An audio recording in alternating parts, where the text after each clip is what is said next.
ఉన్నతమైన ఘనమైన ప్రశస్తమైన నామమునకు కోట్లాది కోట్ల స్తుతులు స్తోత్రములు కలుగునుగాక. అందరికీ వందనాలండి.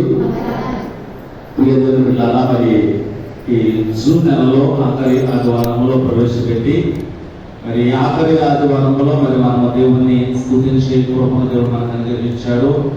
ఎందుకంటే ఎంతో మంది ఈ దినము చూడని వారు ఎంతో మంది ఉన్నప్పటికీ కూడా సమయం నుండి కూడా సద్వినియోగం చేసుకునే వారు కూడా చాలా మంది ఉన్నారు. కానీ మరి ఏ అర్హత లేని ఏ యోగ్యత లేని మీకు నాకు దేవుడు అర్హతను యోగ్యతను ఇచ్చి ఈ విధంగా అనుకూలంగా లేనప్పటికీ కూడా మరి మా ఆయన సందులో చేకూడి స్తుతించి ఘనపరిచి మహిమపరిచి దేవుని ద్వారా పొందుకునే అవకాశము అధిక దేవుడు మనకు అనుగ్రహించాడు. దేవునికి వందనాలు. హల్లెలూయా హల్లెలూయా. కొన్ని మాటలు తెలియజేసి నేను ఒకే ధ్యానం చెప్తాను. మొదటిగా మన శుక్రవారం కాకుండా అటుపోయిన శుక్రవారము అనగా 21వ తారీఖు శుక్రవారము మరి మా ఊరు నుంచి కొంతమంది బాపట్ల బీచ్ వెళ్ళారు. మీరు ఎంత పేపర్లో చూసి ఉన్నారు, వీడియోలో ఉన్నారు.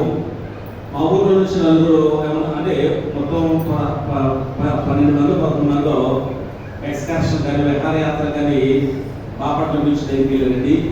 బాపట్ల బీచ్ దగ్గరికి వెళ్తే ఆ బీచ్లో మునిగిపోయి నలుగురు చనిపోయారండి. నలుగురు చనిపోయారు మా ఊర్లో, మా జిల్లాలో. వారిలో ఒకరు మా అన్నగారు కొడుకున్నారంటే కజిన్, మా ఇంటి పేరే కజిన్, ఒక అన్న కొడుకు, తర్వాత వాళ్ళ నాయనత్త కొడుకు, అంటే బాబామ్మ ఇద్దరు. ఒక ఇంట్లో ఇరువురు చాలా దుఃఖమండి. ఎందుకంటే భయంకరమైన స్థితి. నలుగురు ఒకే యవనస్తులు అండి. వారి వయసు 17 సంవత్సరాలు కూడా లేవు. అందరూ వారి వయసు. ఇంట్లో చెప్పబెట్టకుండా ఎక్కడికో బయటకు వెళ్తున్నామని చెప్పబెట్టకుండా వాళ్ళందరూ కలిసి విహారయాత్రగా వెళ్ళి బాపట్ల బీచ్ లేక దొరికిపోవడము, నలుగురు చనిపోవడము బహు దుఃఖం అండి. శుక్రవారము నలుగురు చనిపోతే మరి మళ్ళా శనివారం మరొక యవనస్తుడు మా ఊరు మరొక చనిపోయాడండి. యవనస్తుడే. అతను కొంచెం బలహీనతగా ఉన్నటువంటి వాడు. అతను కూడా దగ్గర 20 సంవత్సరాలు అవుతుందండి. ఒకే శనివారము ఈ 5 బాడీస్ మా ఊళ్ళో ఉన్నాయండి. మేము వెళ్ళవలసి వచ్చింది. ఎందుకంటే మా అన్నగారి కొడుకు ప్లస్ అక్కగారి కొడుకు కనుక మేము వెళ్ళవలసి వచ్చింది. మరి బహు దుఃఖం అండి. ఎంత దుఃఖం అంటే చేతికి వచ్చిన కొడుకులు తల్లిదండ్రుల మాట వినకుండా, తల్లిదండ్రులు చెప్పబెట్టకుండా ఎవరి ఎక్స్ట్రాక్షన్ కానీ అటు కానీ ఇటు కానీ వెళ్ళిపోయి చాలా మంది శ్రమ బిడ్డలో మొత్తం మందికి బానిసలైపోయి డ్రగ్స్ అలవాటు పడిపోయి ఏమంటే చిన్న వయసులోనే డ్రగ్స్కి అలవాటు పడిపోయి గంజాయి అని అనేక వాటికి అలవాటు పడిపోయి తల్లిదండ్రులు వ్యతిరేకించి తల్లిదండ్రులను తిట్టుకుంటూ వాళ్ళని కొట్టుకుంటూ వెళ్ళినటువంటి సందర్భాలండి. నలుగురు కూడా చనిపోయి అంటే అందరూ కూడా వెళ్ళినటువంటి వాళ్ళందరూ కూడా డ్రగ్స్ తీసుకున్నారండి. గంజాయి యవనస్తులు 17 సంవత్సరాలు ఒక్కడే 10th క్లాస్ పాస్ అయ్యి ఇంటర్మీడియట్ చేయాలనేటువంటి వాళ్ళు ఇంటర్మీడియట్ ఫస్ట్ సెకండ్ చదివేవాళ్ళని అందరూ కూడా ఆలోచించండి. ఒకడే మాత్రము 28 సంవత్సరాలు ఒకడే. వీళ్ళందరూ కూడా డ్రగ్స్ అలవాటు పడిపోయి ఊపిలో కూరుకుపోయి పైకి రాలేని స్థితిలో ఉన్నటువంటి పరిస్థితి చూడండి. ఎవరి పిల్లలు ఎట్లాంటి స్థితిలో ఉన్నారు. విహారయాత్రలు కానీ ఆ యాత్రలు కానీ వెళ్ళి డ్రగ్స్ అలవాటు పడిపోయి వారి జీవితాలను నాశనం చేసుకున్నారు. వెనకాల తల్లిదండ్రుల దుఃఖాన్ని కలగజేస్తున్నారు. నలుగురిలో ఈ 2 కొడుకులు మాత్రం ఒక్కొక్కడేనండి. ఒక్కొక్క కొడుకు ఇద్దరికి 2 కుటుంబాలు. వాళ్ళు పక్క కొడుకు ఉన్నాడండి. వాడు ఒక్కడే కొడుకు. తర్వాత ఇంకొక ఆయన కూడా ఒకడే కొడుకు అండి. ఎంత దుఃఖం అంటే ఒకటే అంత దుఃఖం. మా ఊళ్ళో ఒకే రోజు నాడు 5 బాడీలో భూస్థాపన కార్యక్రమం చేయబడిందండి. ఒకటి తర్వాత ఒకటి నిజమైన భయంకరమైన స్థితి అండి. అసలు 8లో చూసినా కానీ 8 కానీ అందరూ బంధువులే. మళ్ళీ అందరూ బంధువులేనండి.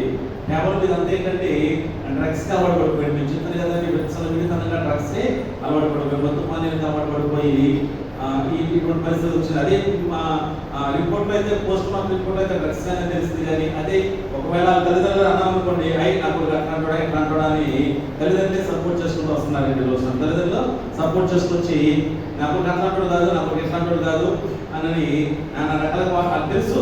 వాళ్ళ పిల్లలైతే వాళ్ళకి తెలుసు. అట్లాగా చేసేవారు చాలా మంది ఉన్నారు. ఎప్పుడంటే కొంతమంది మీరు డ్రగ్స్ అలవాటు పడిపోయి మీ పిల్లలు వెళ్ళి ఎట్లా చేశారంటే మాకు అట్లా కాదు, మీ పిల్లలు ఎట్లా కాదని ఎదురుదిగే రకంగా మాట్లాడుతున్నారండి. సరే దేవుడు కృప చేత బతుకున్నటువంటి వాళ్ళు అంటున్నారు మా మీద దేవుడు కృప ఉంది, మేము ఏ పాపం చేయలేదు కనుకనే మేము బతికారు, మా పిల్లలు బతికారు, వాళ్ళు పాపం చేశారు కనుక నా పిల్లలు చనిపోయారు కొంతమంది నాన్న రకాలుగా మాట్లాడుతున్నారు. ఎవరు దానికి వాళ్ళు శిక్ష అనిపిస్తారు కూడా మనం అనకూడదు.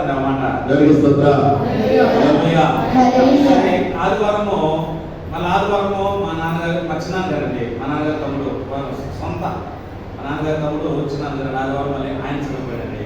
ఒకే 3 రోజుల్లో 6 బాడీలను మా ఊళ్ళో గడగడలు ఆడిపోయాడు. ఎవరి వాళ్ళకి ఆలోచించినంత భయంకరమైనటువంటి ఈరోజు మా ఊరు ఎట్లా ఉంటుందంటే చీకటి పడితే భయంకరమైన పరిస్థితుల్లో ఉన్నాయండి. ఈరోజు చాలా భయంకరమైన పరిస్థితులు ఉన్నాయి. సరే, ఎందుకు తెలియచేస్తుందంటే మన బిడ్డలు చాలా జాగ్రత్తగా చూడాలని, కనిపెట్టుకుంటూ ఉండాలండి. మనం ఎక్కడ చదివిస్తున్నామో, ఏం చేస్తున్నారో బిడ్డలను తెలియజేసుకోవాలని మీకు నేను తెలియజేస్తాము. మాకైతే ముగ్గురు, మా అక్కగారు కొడుకు, అన్నగారు కొడుకు ప్లస్ మా చిన్నాన్నగారు ముగ్గురు చదువుకోవడం మాకు చాలా బాధనండి. సరే, సంఘానికి ఎందుకు చెప్పలేదంటే ఎందుకు వదిలేదని నేను చెప్పలేదు కదండి. బహు దుఃఖంలో ఉన్నారు. నిన్న దినమనే ఒక కార్యక్రమం అయిందండి, రేపటి దినమున ఒక కార్యక్రమం ఉంది, మళ్ళా మరొక రోజు కార్యక్రమాలు ఉన్నాయి మాకు. సరే, ఏదేమైనా కానీ మరి ఈ విధంగా మనం తెలుసుకోవడానికి దేవుడు మన ప్రపంచం పెంచాడు, మన సజీవులతో ఉంచాడు. అందుని బట్టి దేవుడికి మనం అందరం తెలియజేయాలి. హల్లెలూయా, హల్లెలూయా. ఈ రోజు ఒక కార్యక్రమం ఉందండి, మళ్ళా అందుకని నేను త్వరగా ముగించడానికి నేను ప్రయత్నం చేస్తానండి. ఈరోజు నాడు మళ్ళా ఒక కార్యక్రమం ఉంది. ఆ కార్యక్రమం కొరకు మళ్ళీ మేము అక్కగారి కొడుకు కార్యక్రమం ఉంది ఈరోజు. అందుకని పెందకాడ ముగించేస్తే రమ్మని తెలియజేసాను. అంటే పెందకాడ 11 గంటలకు ముగించేస్తాను మీకు తెలియజేస్తాను. 11 గంటలకు ముగించేస్తే మళ్ళీ నేను ఆ కార్యక్రమానికి నేను వెళ్ళాలి కనుక దయచేసి నాకు సహకరించండి. నిన్న కార్యక్రమం ఏంది, ఈరోజు కార్యక్రమం, రేపు ఒక కార్యక్రమం, వరుసనే 3 కార్యక్రమాలు పెట్టుకున్నారు. సరే, నిన్నైతే ఏం లేచాం, ఈరోజు వర్షమే, రేపు కూడా వర్షమే, నిన్న కూడా వర్షమే. సరే, ఏదేమైనా కానీ అందుకని మనం జాగ్రత్తగా మన పిల్లల విషయంలో చాలా కేర్ తీసుకోవాలని ప్రభుత్వం బట్టి మీకు మేము తెలియజేసుకుంటున్నాము. పిల్లరా, మరి ఒకసారి మరి 2 నెలలు చక్రవర్తి మాస్టర్ గారు మనతో చక్కగా మే నెల, జూన్ నెల 2 నెలలు కూడాను, మే నెల, జూన్ నెల ప్రతి ఆదివారం కూడా వారు మనతో ఉండి 2 నెలలు చక్కగా మనల్ని నడిపించి, ఆత్మీయంగా నడిపించి ఉద్యోగరీత్యా మళ్ళా వారు కాకినాడ మరి వెళ్ళడం జరిగినది. దేవుడి కృప చేత 2 నెలల్లో చక్కగా నాకు కొంచెం రెస్ట్ ఇచ్చారండి. 2 నెలల్లో నేను కొంచెం రెస్ట్ తీసుకున్నాను. మళ్ళా దేవుడి కృప చేత మళ్ళీ నెలకు 2 వారం మన దగ్గరికి రావడానికి మేము ప్రయత్నం వస్తాం. 2 సార్లు వస్తానికి ప్రయత్నం చేస్తాము. కనుక దేవుడి కృప చేత మరి మాస్టర్ గారికి ఈ 2 నెలల్లో కూడా మనకు సహకరించేటువంటి మాస్టర్ గారికి మరి ఒకసారి ప్రత్యేకమైన వందనాలు మాస్టర్ గారు తెలియజేస్తున్నాము. అంటే 2 నెలల ఆదివారాలే, మిగతా ప్రతిరోజు కూడా ఎట్లాగో వారితో మనము తెల్లవచ్చము ప్రార్థన కానీ, లేకపోతే సాయంత్రం ప్రార్థన మూడులోనే కానీ ప్రతిరోజు మనం కలుసుకుంటున్నాం. కానీ 2 నెలల ఆదివారము నాకు సహకరించినటువంటి మాస్టర్ గారికి, జీసీ గారికి, వారి కుటుంబానికి కూడా ప్రత్యేకమైనటువంటి వందనాలు. అలాగే పెద్దలందరికీ వందనాలు, మరి పురుషులకు, స్థిరమైన వారికి అందరికీ వందనాలు. ఎవరి బిడ్డలకు మా దీవెనలు, ఆశీస్సులు తెలియజేసుకుంటూ మనం చదివిన వాక్యంలో కొన్ని మాటలు మాత్రమే మనం ఈరోజు నాడు ధ్యానం చేసుకుందాము. హల్లెలూయా, హల్లెలూయా.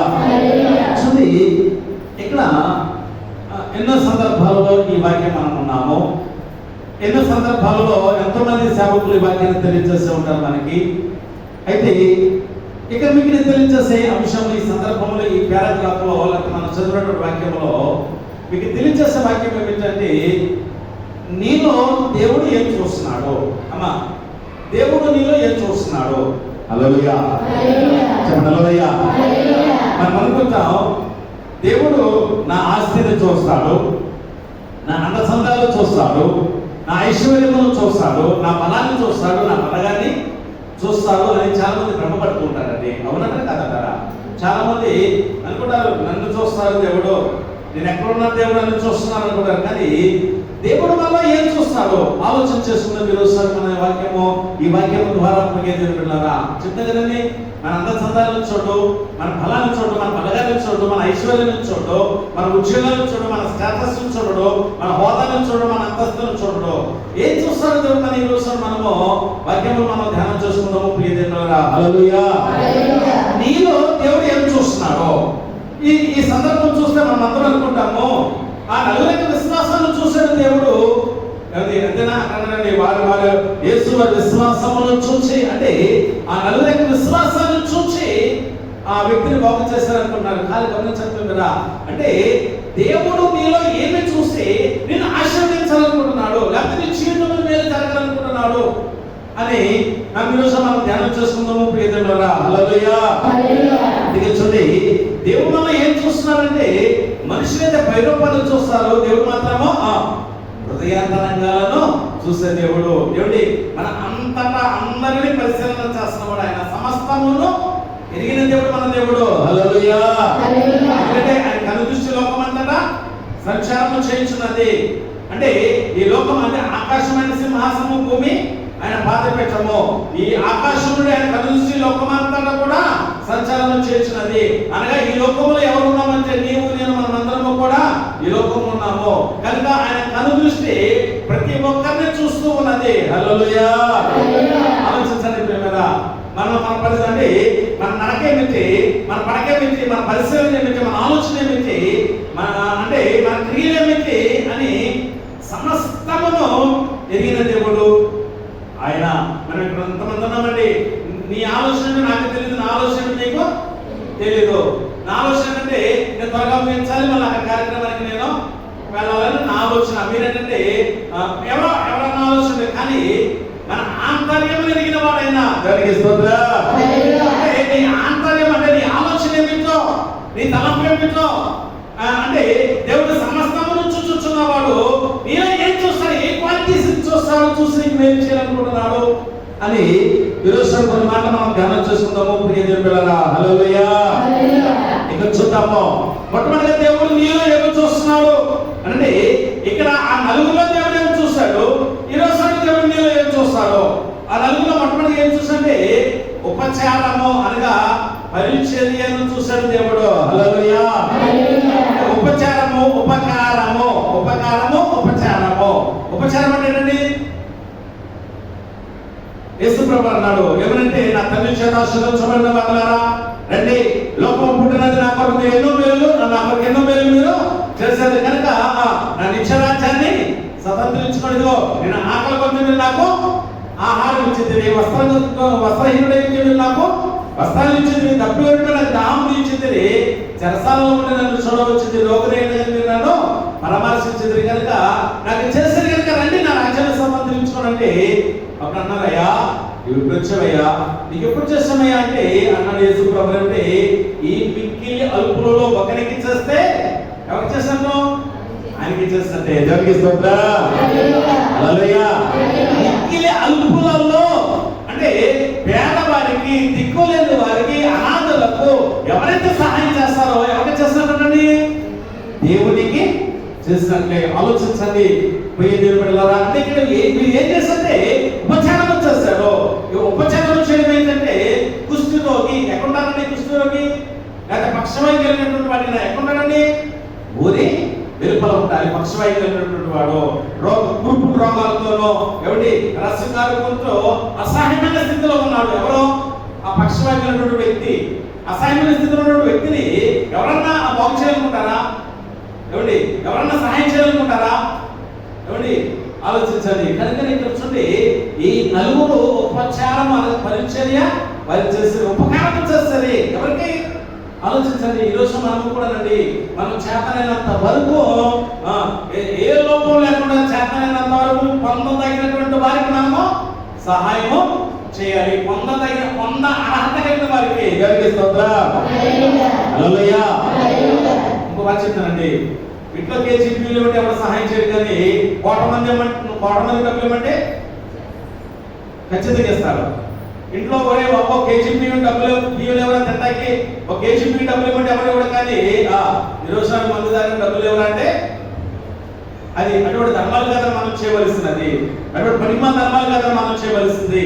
ఏమండి, ఎవరికి ఇచ్చారండి? దిక్కులేని వారికి, పేదవారికి, అనాథులకు, ఎవరికి లేని వారికి పంపించండి, పరిచర్యను చేయాలి. దానికి సమరయుడు ఒక వ్యక్తి దొంగల చేత చెక్కపడ్డాడు. ఎక్కడి నుంచి వస్తాడు? యెరూషలేము నుండి ఎరుకకు దిగి వస్తున్నాడు. యాజకుడు వెళ్ళాడు, లేవి వెళ్ళాడు, ఇరువురు చూసి చూడడానికి వెళ్ళిపోయారు. అదే సమరయుడు వచ్చాడు. దానికి ఈ సమరయుడు చేసండి, తనకు తెలిసిన వైద్యమును చేసి గాయములను కట్టి పూట కోళ్ళని తీసుకుని వెళ్ళి ఏం చేశాడు, అక్కడ ఒక 10 మందికి అప్పగించి మళ్ళీ తిరిగి వస్తాను, వచ్చేంత వరకు కూడా నువ్వు బాధ్యతగా పనిచేయి, నీకు ఎంత కావాలో మళ్ళీ తిరిగి ఇస్తా అన్నారండి. అందుకని అతను మంచి సమరయుడిగా లెక్కించబడ్డాడు. కారణం ఏంటంటే అతడు ఉపకారం చేసేది. ఆలోచించండి, మనము కూడా అండి ఉపకారం కర్మం అనేది మనకు ఎప్పుడు కూడా మరవకూడదు. అందుకని ద్వారగా ఉందండి, ఆమె ఏం చేస్తుంది? అందరికి ఉపకారం చేస్తుంది. ఆమె మేలే చేస్తుంది, కర్మకార్యములన్నీ చేస్తుంది. జరిగిస్తుందా? ఎందుకంటే మనం చేసిన ధర్మము, మనం చేసిన మేలు ఎప్పటికీ పోదు. ఎప్పుడు పడకూడదని ఉన్నారండి, మన బిడ్డల తనంతర పడకూడదండి. హల్లెలూయా. ఎవరి తరం అంటారండి? ఎన్ని తరాలు పడకూడదండి? ఆలోచించండి ప్రియమైన. అంటే అందుకే చూడండి, దావీదు ధర్మకార్యం చేశాడు, దావీదు మంచి కార్యం చేశాడు. కానీ దావీదును బట్టి ఎవరు దీవించబడ్డారు? అందుకే దావీదు చూపిన శాశ్వతమైన కృప మనకి ఎప్పుడు దావీదు, ఎప్పుడు మనము దావీదు చూపిన శాశ్వతమైన కృపను చూపిస్తాను అంటున్నాడు మనకి. అంటే మనము మేలు చేస్తే అది మన బిడ్డలకు మేలు కలగని ఉన్నది. హల్లెలూయా. చాలా మంది ఏం చేస్తారు తెలుసా? ఎవరంటే పోతే నాకు ఎందుకు, నేను నా పిల్లలు బాగుంటే అందరూ కొంతమంది ముంచేస్తారు, ముంచి పైకి రావాలని చూస్తూ ఉంటారండి. అంటే నేను అనకూడదు, నేను చెప్పాలని ఒక మాట జరిగిస్తుందా? హల్లెలూయా. మా నాన్నగారు నలుగురు అన్నదమ్ములండి. మా నాన్నగారిలో నలుగురు అన్నదమ్ములు, ముగ్గురు అక్కచెల్లెలు. అంటే మాట తెలియచేస్తాను. నేను చనిపోయిన మన చనిపోయిన చూడండి, మహా క్రూయలమైనండి. ఎట్లా క్రూయలమైనంటే ఎవరంటే పోతే నాకు ఎందుకు, నేను నా పిల్లలు బాగుండాలి. వాళ్ళ అత్తగారికి 4 ఎకరాల భూమి ఉందండి. వాళ్ళ అత్తగారికి 4 ఎకరాల భూమి ఉందండి. ఇప్పుడు కదా చాలా కాలం, అక్కడ దగ్గర 80 పైన ఉంటుందండి ఆయనకి. పెళ్ళేటప్పుడు 4 ఎకరాల భూమి ఉంది. మళ్ళా ఆయన తర్వాత అంటే నలుగురు ఆడలో ఒక మగడు ఉన్నాడండి. ఏమైంది ఇప్పుడు తెలియదు, కానీ ఆ 4 ఎకరాలు అద్దెసి తీసుకొచ్చేసాడండి. ఎక్కడికి? అత్త మామగారికి 4 ఎకరాలు తీసుకొచ్చేసాడు. సరే, మా రెండో మేనత్త గారు మా పిల్లలు లేదండి. పిల్లలు లేకపోతే మా నాన్నగారికి వచ్చి ఏడుస్తుంటే మా నాన్నగారు చేస్తుంటే మా అక్క మూడక్కను ఆమె చేస్తుంటే పెంపించాడు వాళ్ళకి. పెంపించాడు మా అక్కనే. నాన్నత్త గారు మా మూడక్కనే పెంచుకోవడానికి తీసుకెళ్ళారండి. ఏం చేసాడు తెలుసండి? పెంచుకోవడానికి కాస్త కూడా ఏంటనేది మా మేనత్త ఆస్తికి ఎదురు తిరిగాడండి. మా అక్క రాలేకుండా అదేవిధంగా సొంత అన్న కొడుకే కుదిరే మళ్ళీ మేక బయట కూడా కాదు, బయట అయితే అనుకున్నాడు కదా. మరి సొంత అన్న కూతురంటే మళ్ళీ మా మేనత్త ఆస్తికి దొంగ సంతకాలు పెట్టేసుకుని ఆ మాటకు ఎదురు తిరిగాడండి. ఎదురు తిరిగి కొంత అయితే మా ఊళ్ళో కొంత భూమి ఉందండి. ఆ భూమిని అయితే లాగేస్తున్నాడు. ఏం సంపాదించరా? ఏం సంపాదించలేదండి. ఈ రోజు నాడు నెల చేయడానికి కూడా అడుగులు చేయవలసిన పరిస్థితి వచ్చింది. చెప్తానండి, మా అత్త మామూలు స్థలం మీద చేశాడు. మా మేనత్త మా అక్కకు రావాల్సిందని నమ్మేసాడు. మా అక్కేం ఇప్పుడే పాడైపోలేదు, నా మాట మంచి స్థితిలోనే ఉన్నదండి. జరిగిస్తుందా? దేవుడు మేలు చేస్తే ఆ మేలు ఎప్పటికీ కూడా మనకు ఉంటనే ఉంటది. తర్వాత మా చిన్నన్న గారికి పిల్లలు లేరండి. మా చిన్నన్న గారికి పిల్లలు లేరు. ఆయనకి ఏమాయి చెప్పాడో తెలియదు, కానీ వాళ్ళ చిన్న కొడుకుని పెంచుకోలేదు, ఏం లేదు. పెంచుకోకుండా ఆయన ఒక 4 ఎకరాలు ఉంటే 2 ఎకరాలు రాయించేసేసి దొంగ సంతకాలు రాయి చేసుకున్నాడు. మా చిన్నయ్య గారు చనిపోతే మా చిన్నయ్య గారు చనిపోతే కనీసం దినం చేయడానికి కూడా మా చిన్నమ్మ సహకరించలేదు. 2 ఎకరాలు దొంగతనంగా రాయి చేసుకున్నాడు. ఆయన కూడా సహకరించకపోతే మళ్ళీ మేము మా చిన్న గారు దినం చేయవలసి వచ్చాడు. మళ్ళీ పక్కన వేసుకున్నాం. అంత ఆస్తి ఉండి కూడా చూడండి ఎటువంటి పరిస్థితి చెప్తానండి. జరిగిస్తుందా? అది ఏ జీవం ఉన్నది. మా చిన్నమ్మ ఏం చేస్తుంది, ఆ భార్య ఉండకుండా దొంగతనంగా రాసేసుకుంటే ఆ భార్య ఉంది, ఆ సంతకాలు కావాలి కదండి, ఆమె చేస్తుంది తిరిగింది. అంటే ఇక్కడ చూడండి, అక్కడ పెంచుకున్నామే చదవకూడదంట, కానీ పెంచుకున్నోడికి అదేవిధంగా అటువంటి క్రూయలమైనటువంటి వాడిది మంచిదని అనకూడదండి. అటువంటి ఎవరెవరిపోతే రాజు నేను నా పిల్లలు మంచిగా ఉండాలి. ఈ రోజు దినం చేయడానికి లేక అడుగుని చేయవలసిన పరిస్థితి వచ్చిన కారణం ఏంటి తెలుసా? ఎందుకు తెలుసా? మనం ఎప్పుడు కూడా ఇతరులకు హాని, ఇతరులకి ఎప్పుడు కూడా అపకారము చేయకూడదండి. చేతనైనంత వరకు మనం మేలే చేయాలి. ఎప్పుడైతే మనం చేస్తామో అది రేపు మనకి మేలు, మన బిడ్డలకు మేలు కరంగా ఉంటుందండి. జరిగిస్తుందా? వాస్తవం ఈ రోజు అన్నాను కదా, ఒకరిని కించపరచాలని కానీ లేకపోతే ఒకరిని వ్యక్తిగానే అన్నాడు అంటే నేనే నా టెక్నిక్ పోతానండి. చెప్తాను అన్నమాట. ఎందుకంటే అర్థం అనకూడదు. ఈ రోజు నాడు కొడుకుల పరిస్థితి ఎట్లా ఉన్నది, కూతురు పరిస్థితి ఎట్లా ఉన్నది ఏంటి? ఏం చేయండి, నేను నా పిల్లలు బాగుంటే చాలు, ఎవరిదన్నా ముంచేసేస్తే నేను నా పిల్లలు బాగుంటానుకున్నారు. ఈ రోజు పిల్లల పరిస్థితి ఎట్లా ఉంది, పిల్లల భవిష్యత్తు ఎట్లా ఉన్నది? చెప్తే కదా, నడుపుకుని నిలిచవలసిన పరిస్థితి కారణం వచ్చింది. కారణం ఏంటంటే ఆ పరిస్థితి ఎందుకు వచ్చింది అంటే చెప్తాం కదా, మనం మేలు చేస్తే ఆ మేలు ఎప్పటికెప్పటికీ పోయేది కాదు. జరిగిస్తుందా అంటే గొప్పలు చెప్పడు కదండి. అడగండి, మా నాన్నగారు మేలే చేశారండి. ఎక్కువగా ఆడపడిసంటే మహా ఇష్టం మా నాన్నగారికి.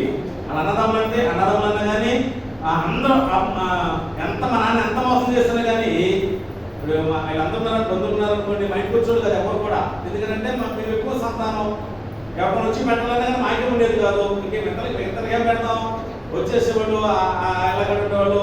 ఇక మా మేనత్త అయితే, మా అక్కడ పెంచుకున్న మేనత్త అయితే వస్తా సంచులు చాలా చాలా తీసుకొచ్చి ఆ ఇంటి గారి నుంచి మా ఇంటికి వచ్చి తినేదండి. అర్థమైందా? అయినా మేము ఎప్పుడు బాధపడలేదు కదండి. సంచుల మూటలతో పప్పేసుకాయలని పుచ్చకాయలని లేకపోతే రాటలు కొంటారు వాళ్ళ సొంతూరు గోడలు కాయలు వేయగానే అక్కడ నుంచి తీసుకొస్తాం కొత్త. కానీ ఆ ఇంటికి వెళ్ళి సంచి అక్కడ పెట్టేసి ఎక్కడికి వచ్చి కాలు కలుపుకొని అన్నం అడగంసలేదు మా అమ్మని వేసుకుని తినేసి మనం తినే అంత తిట్టేయలేదండి. మా అమ్మనే తిట్టేయలేదండి. చాలా బాధపడాలి మేము. ఇది ఎక్కడ బాబు అనుకున్నాం మేము. సరే, కానీ ఈ రోజు నాడు మమ్మల్ని ఎవరు కూడా దేవుడు అన్యాయం చేయలేదండి. ఈ రోజు నాడు దేవుడికి స్తోత్రం. అడిగించండి. కానీ మనం ఎప్పుడు కూడా ఇతరులకు ఉపకారం చేసేవాళ్ళం ఉండదు, కానీ ఇతరులకు హానికరంగా మనం ఎప్పుడు కూడా మనం కలిగినది చేతనైనంత వరకు ఇతరులకు సహాయం చేస్తానండి. అది ఎప్పటికి పోయేది మాత్రమో కాదండి. ఒకవేళ అదిగొచ్చండి ఈ పిక్కిరి అల్పులో ఒకరికి చేస్తే ఎవరికి చేస్తానండి? నాకును అంటే దేవుడికి చేస్తానండి. దేవుడికి స్తోత్రం. హల్లెలూయా. దిక్కులేని వారికి, పేదలకు, అనాథులకు ఎవడి ఉపకారము మనము చేయాలి. ఇక్కడ చూడండి, ఈ నలుగురు వ్యక్తులు దేవుడు మనలో ఏం చూస్తారంటే ఉపకార బుద్ధిని బుద్ధిని చూస్తారండి. ఇప్పుడు చూడండి, మీకు తెలియచేసా, సౌలు ఉన్నాడు, దావీదు ఉన్నాడు. సౌలు దావీదుని చంపడానికి చూస్తున్నాడు. దావీదు పారిపోతున్నాడండి. ఒక సమయంలో దావీదు చేతికి సౌలు చిక్కాడు. దావీదు సౌలుని చంపేయచ్చు, కానీ చంపలా. దావీదేంటో ఉపకారం చేశాడు, సౌలేంటో అపకారం చేస్తాడు. ఎవరికి? దావీదుకి. ఆలోచించండి, దావీదుకి సౌలు అపకారం చేస్తాను, చంపాలని చూస్తున్నాడు. అదే దావీదు చేతికి సౌలు చిక్కాడు, దావీదు చంపేయచ్చు, కానీ చంపలా. జరిగిస్తుందా? బయటకు వచ్చన్నాడు, సౌలు మహారాజా, నీవు ఎనిగేదు అనే గుహలో ఉన్నప్పుడు దావీదు చేతికి చిక్కేది సౌలు. బయటకు వచ్చాడు దావీదు, సౌలు మహారాజా, ఈ రోజు నా చేతికి నీవు చిక్కావు, నేను చంపేయగలను. ఇదిగో నీ వస్త్రపు చెంగు నేను కోసానండి. ఎక్కడ వస్త్రపు చెంగు కోసానండి? ఎక్కడ కోసానండి? ఇగో ఈ మేక దగ్గర ఉన్న వస్త్రపు చెంగును కోసానండి. ఇక్కడ కోసానండి, కాళ్ళ కోసానండి.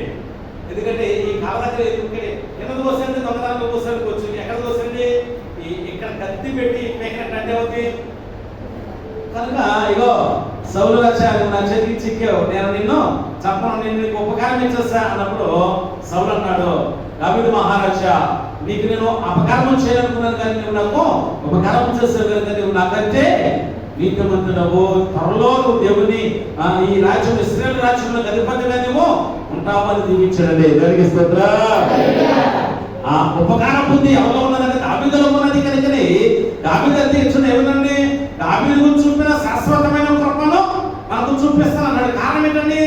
ఆయనకు ఉపకారము ఉన్నది. కనుక దేవుడు మనలో ఏం చూస్తాడంటే ఉపకారాన్ని చూస్తాడు, పరిచర్యను చూస్తాడు, ఉపచారము మనం చూస్తాడు. కనుక దిక్కులేని వారికి, పేదలకు, అనాథలకు నీ చేతనైనంత వరకు నీవు సహాయము చెయ్యి. దేవునికి స్తోత్రం.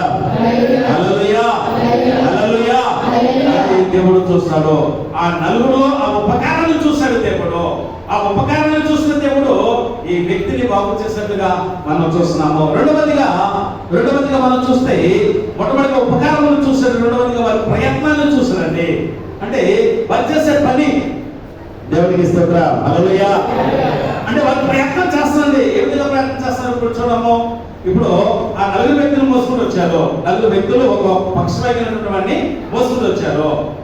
ఇంటికి వచ్చేసరికి ఇంట వాకిట ఆవు నిలబడకైన స్థలమైనను లేదు. అంతేనా?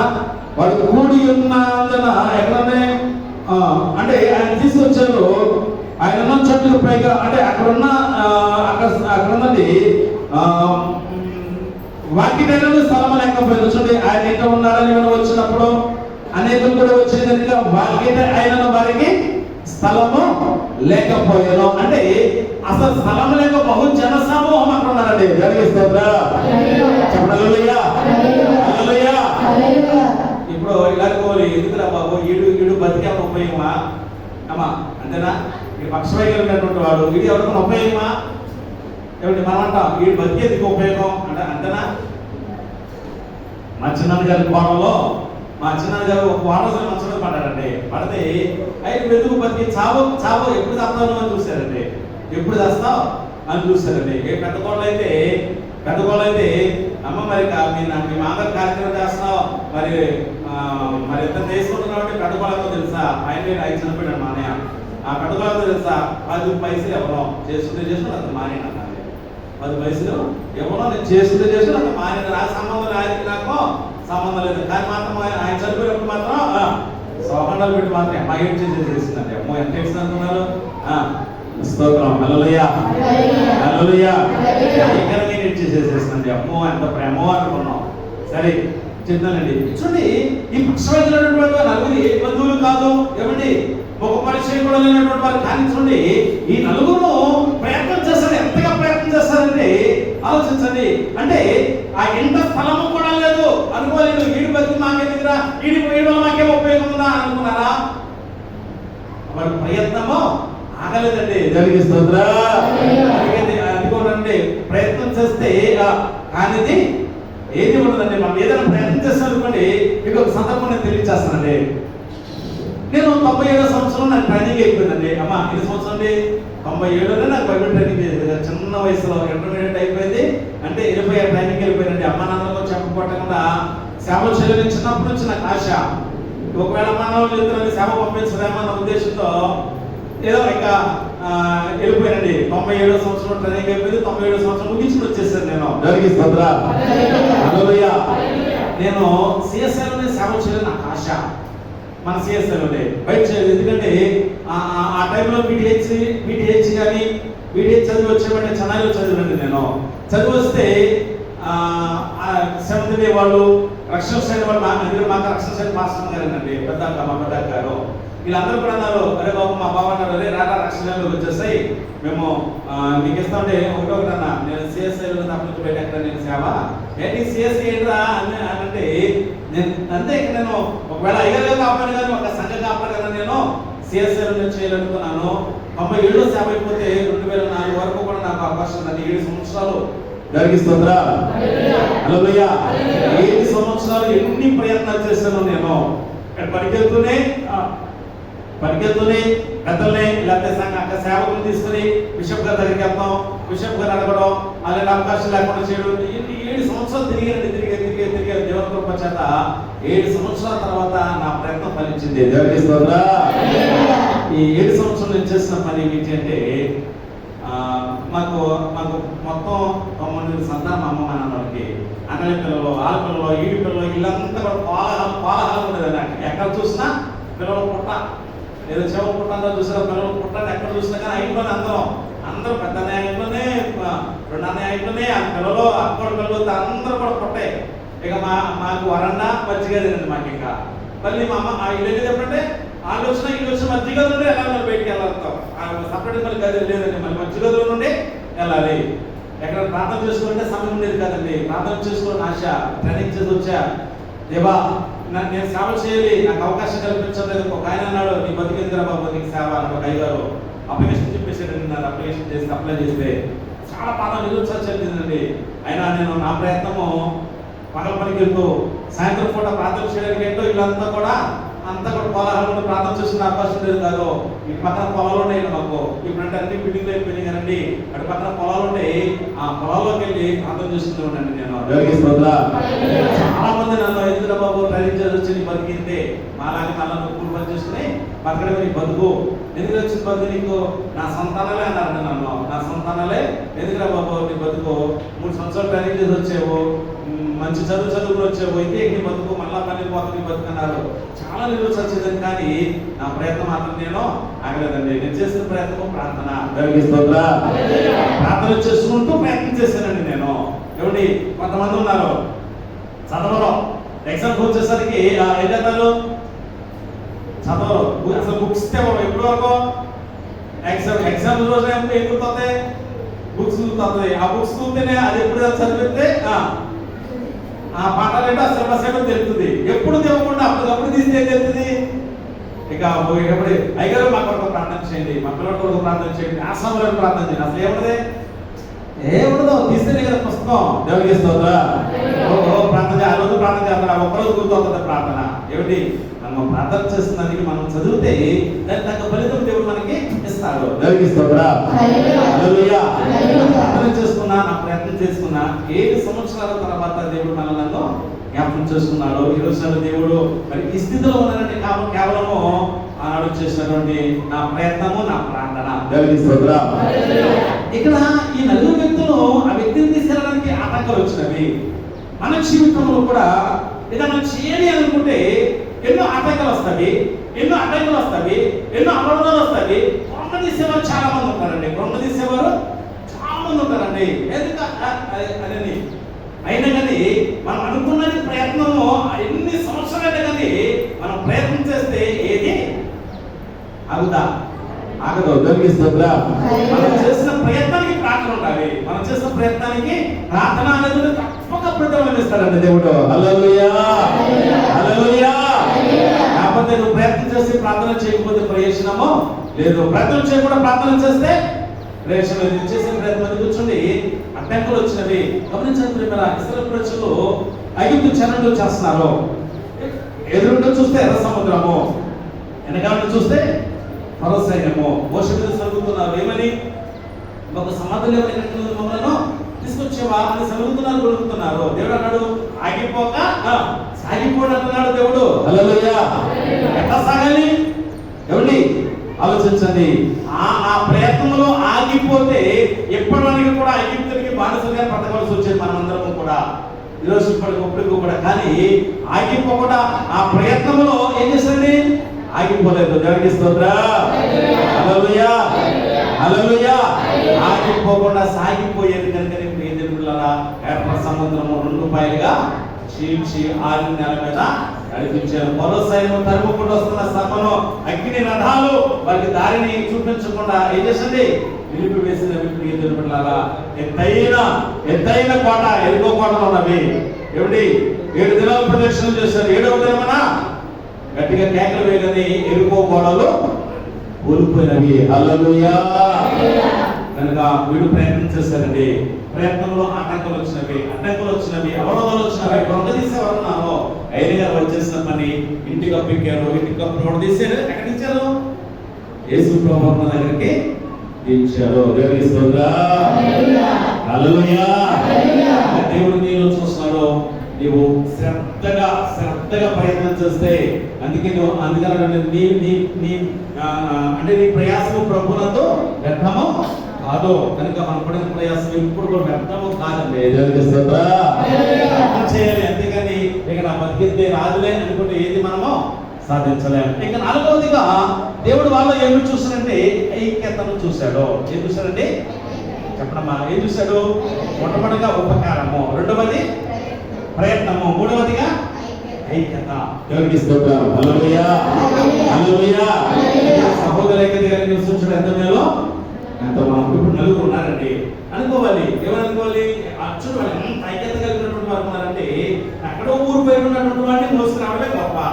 మోసుకొచ్చి ఇక్కడ చూస్తే అందరూ బహుజనములు స్థలము కూడా లేదు. ఇప్పుడు ఇంటికప్పు ఎక్కాలంటే ఏమిటి?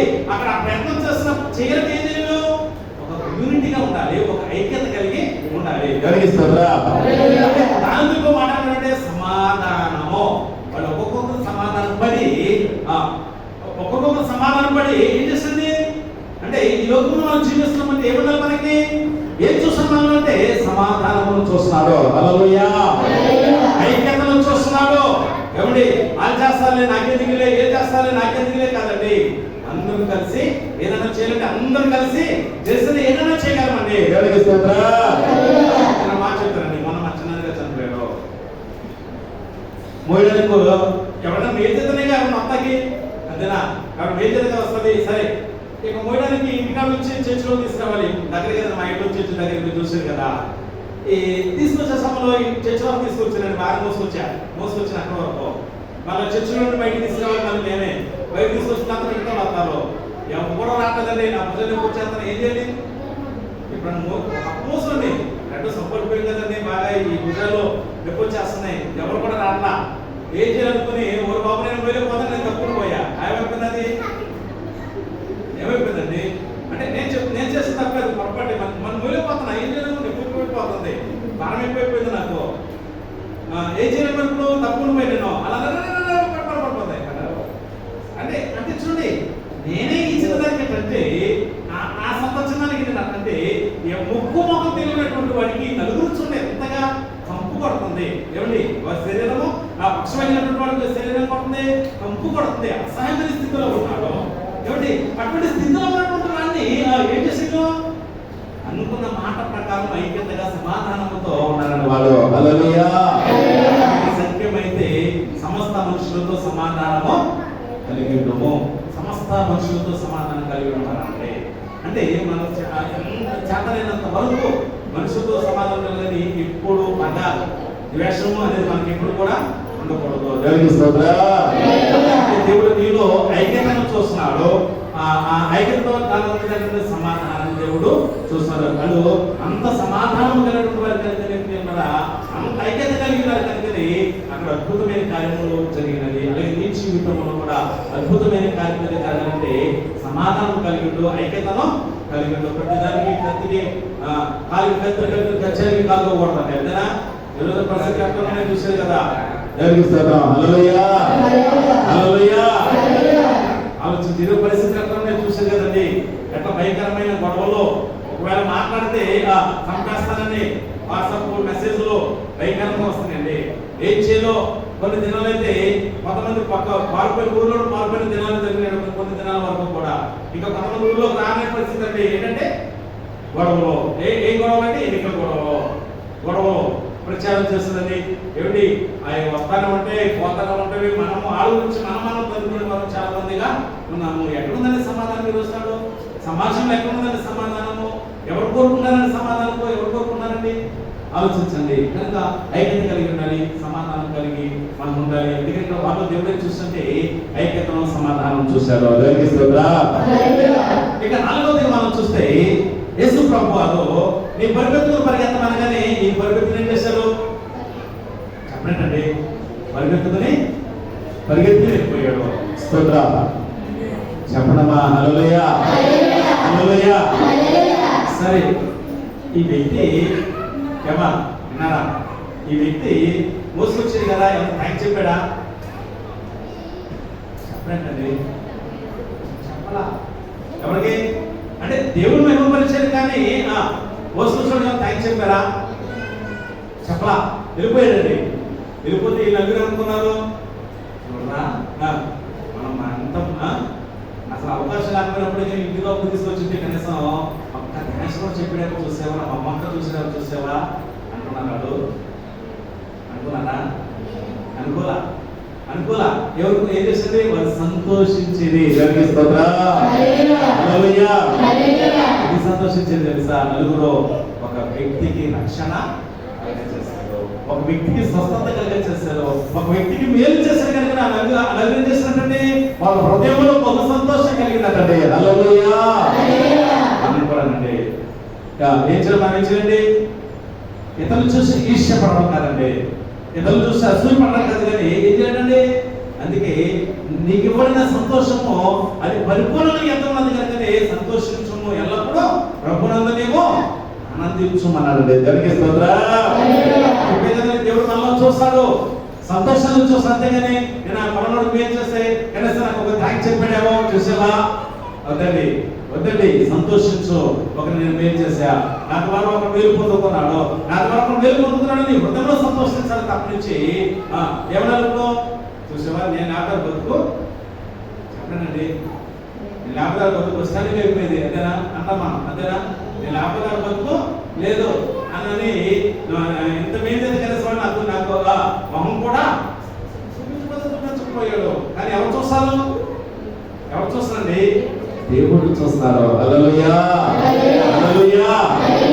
ఈ నలుగురు బహు సంతోషించారు. సంతోషించానండి. ఎందుకు సంతోషించానంటే ఒక వ్యక్తికి రక్షణ నేను కలగచేసాను, ఒక వ్యక్తికి మార్పు కలగచేసాను, ఒక వ్యక్తి దేవుని దగ్గరికి తీసుకొచ్చాను.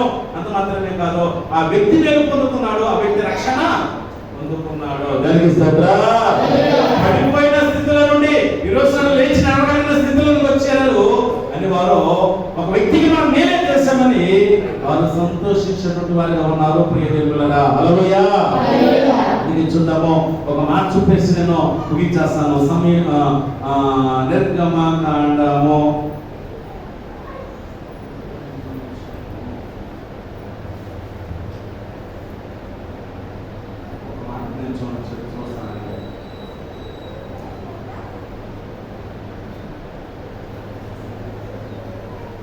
1 ఇక్కడ తన హృదయంలో సంతోషించును అనే ఒక మాట ఇవ్వబడి ఉన్నదండి. చూడండి, 4వ అధ్యాయము 11వ వచనం మనం చూద్దాము. ఒక మాట, అయ్యో నీవు పంపదలచిన వాడిని పంపుమనగా ఆయన మోషే మీద కోపపడి లేవీయుడకు అన్నయైన అతడు బాగుగా మాట్లాడగలడని ఎదుగుదును. అతడు నిన్ను ఎదుర్కొని వచ్చుచున్నాడు. అతడు నిన్ను చూచి తన హృదయమందు సంతోషించును. హల్లెలూయా, హల్లెలూయా. ఎవరు సంతోషిస్తున్నారు? అహరోను సంతోషిస్తున్నాడు. ఎవరు చూసి? మోషేను చూసి. మోషే పెద్దలు చిన్నడా? చిన్నోడు. అంటే చిన్నోడికి బాధ్యత అప్పగించాడు దేవుడు. దానికి స్తోత్రం. అయ్యా, నన్ను మీరు పంపదలసిన పంపమంటే ఎవరు పంపాలి నాకు తెలుసు అని మోషేతో అన్నాడు. మోషేతో మాట్లాడదు, నీ అన్నైన అహరోను వస్తున్నాడు, నిన్ను నాయకుడిగా ఎన్నుకున్నందుకు నీ అన్నైన అహరోను తన హృదయంలో సంతోషం కలిగిన అన్నాడు. హల్లెలూయా. తన హృదయంలో బహుగా సంతోషించినటువంటి వాడు అహరోను. ఈ నలుగురు కూడా నటండి, ఆ వ్యక్తి మేలు పొందుకుని వెళుతుంటే బహుగా సంతోషించింది, బహుగా ఆనందించింది. అంటే నీ ద్వారా ఒక వ్యక్తి మేలు పొందుకుంటే సంతోషించు, ఆనందించు, అంతేకాని కుళ్ళిపోవద్దు. అంతేనా? ఒకరు బాగుపడతారంటే కుళ్ళిపోవద్దు. ఏం చేయాలి? అంటే ఇతరులు మేలు కోరుకోవాలి. మనము అదండి. చిన్న మాట చెప్పేసి ముగించేస్తాను నేను. అన్ని దేశాలు కలిపి పేదల పోటీ పెట్టారండి. అమ్మా నానా, పేదల పోటీ పెడితే అన్ని బాక్సులకి మూతలేస్తుంది అంట. మన ఇండియన్ బాక్సులకు మాత్రం మూత పెట్టలేదంట. పెట్టకపోతే ఒక ఆయన అన్నాడు, బాబు అన్ని బాక్సులు మూత పెట్టున్నవి, మీ ఇండియన్ బాక్స్ మూత పెట్టలేదంటే ఆయన అన్న మాట ఏమిటంటే, అంటే అక్కడ ఆయన ఇండియన్ అన్న మాట ఏంటంటే, అయ్యా మా పేదలో ఒకటి పై ఎక్కుతుంటే రెండోది ఏంటంటే కిందకి నాకైతే కనుక మా పేద ఒక్కడో తప్పిపోతాను. ఎందుకంటే అవి ఎక్కవో ఎక్కేవట్టి వాటిని ఎక్కనేమో. మిగతా దేశాలు అయితే ఎక్కుతున్నాయి అనుకోండి, ఏంటంటే సపోర్ట్ చేస్తాయి. ఎందుకంటే మనం మూతలేసారు, మూత వేసిన పని మాకు లేదా అవసరం లేదండి. మా పేద ఎక్కడికి పోవాలన్నారు. అంతే, ఎక్కలేవు. ఎక్కేవాడిని చెప్పండి, ఎక్కనేమో. ఈర్ష్య, అసూయ, ద్వేషం, అక్షరం ఎప్పుడు కూలిపోతారా, ఎప్పుడు పడిపోతారా, ఎప్పుడు చెట్లు విరిగిపోతాయి, ఎప్పుడు పళ్ళు విరిగిపోతాయా? అదే పరిస్థితి. మా అన్నగారు కొడుకును అంటే ఇంటి పక్కన రా ఉన్నారు, ఇంటి పక్కన ఉండే మనకైతే రిలీషన్ కాదండి. ఏదో జగన్ కదా, ఎక్కడి స్థలం దగ్గర కోడి వచ్చిందో కుక్క వచ్చిందో ఏదో వచ్చిందో దగ్గులు వస్తాయి కదా. దగ్గర వచ్చినప్పుడల్లా మాట్లాడేది, నీకు ఎప్పుడు పాడు కడతారని కదా పాడు కట్టేసేసారు. మాట ఎప్పుడు పాడు కడతారా? నీకు ఏదైనా ప్రవచనం అనుకోండి, ఏమన్నా అమ్మ సపోర్ట్ చేయకపోతే అమ్మ సపోర్ట్ చేస్తాడు, అంతేనా? బయట సపోర్ట్ చేయదు కదా. సరే, ఒకవేళ వెళ్ళి మా అమ్మ అంటున్నా అదే విధంగా అన్నాడు అనుకో, నీకు బాడీ కట్టాలి, బాడీ ఎప్పుడు కడతారా అనేది. ఇప్పుడు బాడీ కట్టేసరికి ఇప్పుడు సంతోషిస్తుందా? ఆమె సంతోషమే తల్లిదండ్రులకి. కనుక అందుకనే కోడి వచ్చిన కుక్కలు వచ్చిన వాళ్ళ చేయడం కదా. మాకు వెళ్ళి ఏదైనా మాట అన్నారు అనుకోండి, ఇలా అంటే నాకు 19 నోటు మాకు కూడా పరిస్థితి కొంతమంది. అదే 19 నోటు కూడా మీరు ఏదైనా అంటే బాబు నిజంగానే జరుగుతుంది భయం, అంతేనా? అదే జాగ్రత్త. అందుకని మనం ఇతరులకు ఎప్పుడు కూడా నేను సంతోషించే వారికి కీడు చేసేవారిగా అపకారం చేసేవారికి మనము ఉండకూడదు. నా ద్వారా ఒక మేలు పొందుతున్నారా, నా ద్వారా ఒక మంచి స్థితిలో ఉన్నారా, అంతే మనం చేయవలసింది. చేతనైనంత వరకు మనము ఇతరులకు సహాయం చేయాలి తప్పనించి అపకారం కీడు ఎవ్వరికి మనము చేయకూడదండి. దేవునికి స్తోత్రం. కనుక ఈ నలుగురు వ్యక్తులను దేవుడు చూశాడు. వాళ్ళు ఏమి చూస్తారో ఈరోజు దేవుడు మన జీవితంలో కూడా ఏం చూస్తున్నారో మీకు మేలు జరగాలంటే ఈ 4 మాటలు నీ హృదయంలో ఉంటే దేవుడు నీ హృదయంలో వాటిని చూస్తాడు. ఈ జీవితంలో అసాధ్యమైన కార్యము దేవుడు సాధ్యమో చేస్తాడు. దేవునికి స్తోత్రం. హల్లెలూయా. మొట్టమొదటిగా ఏమంటారండి? ఉపకారము. మనం చేతనైనంత వరకు ఇతరులకు మేలు చేసేవారుగా ఉండాలి. రెండవది ప్రయత్నము. మనం ఏదైనా ప్రయత్నం చేస్తే కానిది లేదు. మూడవది ఐక్యత లేకపోతే సమాధానము. నాలుగవది సంతోషము. దేవునికి స్తోత్రం. సంతోషించేవారు ఉండాలంటే సంతోషించే కుళ్ళిపోయే వారిని కాదు. కానీ అందుకే ఈ క్యాన్సర్ కన్నా భయంకరం అంటారు. ఏది కుళ్ళిపోవడం అనేది క్యాన్సర్ కన్నా భయంకరం అంటారా? దేవునికి స్తోత్రం. చెప్పడమా? హల్లెలూయా.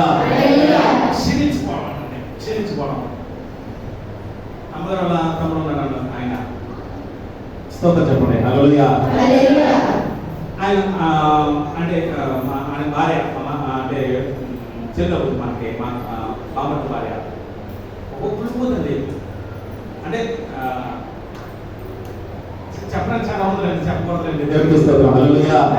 ఎందుకంటే మా బామర్తి చిన్నప్పటి నుంచి దైవ భయం కలిగిన వాడు.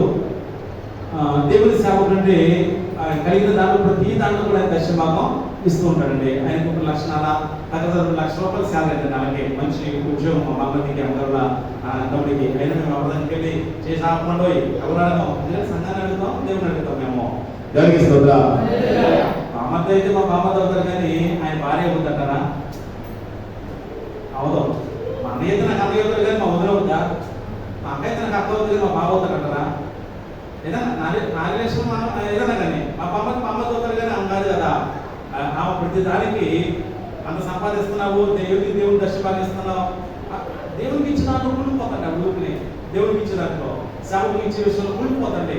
నేను అంటాడు నాకు ఫస్ట్ నుంచి అలవాటు. నా స్కాలర్లోనే కానీ నేను ఎక్కడ చిన్న ఉద్యోగం చేసినా కానీ చిన్నప్పటి నుంచి నాకు ఇవ్వడం అలవాటు. కానీ ఈరోజు నేను ఈ స్థితిలో ఉన్నా. నేను ఈ స్థితిలో ఉన్నానంటే అదే నేను ఈ స్థితిలో ఉన్నాను అని అంటాడు. వద్దు అంటారు ఆవిడ. ఈయనేం చేస్తాడు? ఆ విషయంలో మాట్లాడండి. నేను ఇస్తానంటాడు. దానికి కుంగిపోయి ఆ అక్కడ ఎవరంట ఎక్కడ ఎవరు వెతికిస్తున్నామని అంటది. దేవుడికి ఇచ్చే విషయంలో అది అసలు దేవుడికి ఇవ్వండి అన్నట్టు చూసే కానీ వద్దనని వదులుతుంది. దానికి కుళ్ళిపోతుంది. రోగాలు తీసుకొచ్చుకుని హాస్పిటల్ పాలవుతుంది. ఒకవేళ ఎందుకు మనం ఆలోచిస్తున్నాము అంటే నాకేం ఆలోచన ఉందని అంటది. కానీ అంటుంటాం, నువ్వు ఎందుకు ఆలోచిస్తున్నావు? సేవకులకి ఇస్తున్నావు, నువ్వు ఆలోచిస్తున్నావు. నీకు ఎంత లక్షలు ఖర్చు పెడుతున్నావు, నీకు జాగ్రత్తగా. ఇప్పుడు కూడా బాగలేదు ఆవిడ, ఇప్పుడు కూడా బాగలేదు. ఇక మారదండి వాళ్ళు కొంతమంది బుద్ధులు అంతే కొంతమంది. దేవునికి స్తోత్రం. హల్లెలూయా. కానీ మా ఆయన గారు దైవభక్తి కలిగినటువంటి వాడు ఉన్నాడు, సేవకులు సహకరించే వాడు ఉన్నాడు అని సంతోషించాలండి. అంతేకాని అలా క్షీణించిపోతే ఉంటే నాకరికి క్యాన్సర్ కన్నా భయంకరం ఏది ఏదండి? ఈ అసూయ హృదయంలో పుట్టాలే కానీ క్యాన్సర్ కన్నా భయంకరమైనది. దేవునికి స్తోత్రం. కానీ దేవుడు ఆ 4 వ్యక్తులు ఆయన చూశారు. ఈ పక్షవాగినటువంటి వ్యక్తిని బాగు చేశాడు, మేలు పొందుకున్నారు. ఈ రోజు నాడు దేవుడు మీరు ఏం చూస్తున్నారు? ఒకసారి పరిశీలన చేసుకుందాము. మోకరించండి, ప్రార్థన చేసుకుందాము. ప్రార్థన చేసుకుందాము. స్తోత్రములు దేవా, స్తోత్రములు తండ్రి, స్తోత్రములు దేవా. మీలో ఏమి చూస్తున్నారు దేవుడు? ఒకసారి జ్ఞాపకం చేసుకుందాము. ఒకసారి మనం